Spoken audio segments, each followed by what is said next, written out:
I just had the box delivered of all the garments that I made on season 11 of the Great British Sewing Bee. This is week 4, which was Korean week, and I've already uploaded week 1, 2 and 3, so if you want to watch them, go back.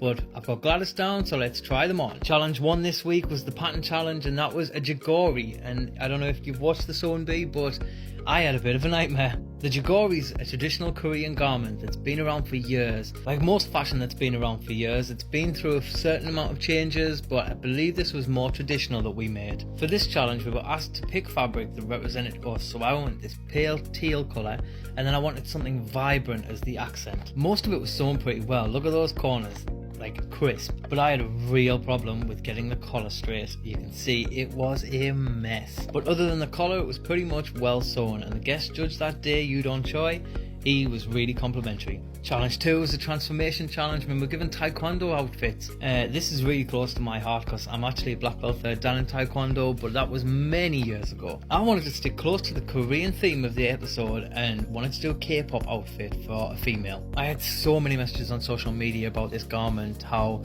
the people liked it and they thought it was really well designed, and yeah, it was alright. A little bit of behind the scenes though, I did try and get 3 belts under the machine at one point and ended up snapping 5 needles in the process. Sometimes it's really hard to get across what you're trying to do in a transformation challenge, so I decided that I would spell it out for the judges.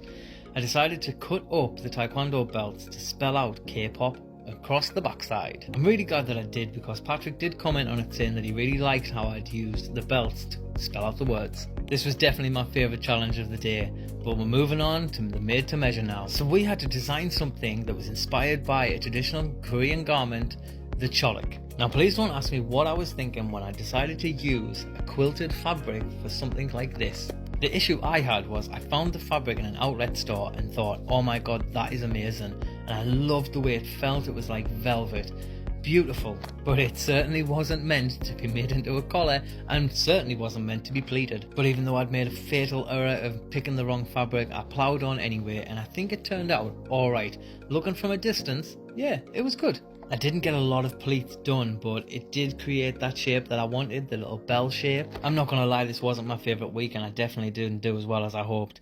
But I got through, I scraped through, and it was on to week 5, and I loved week 5.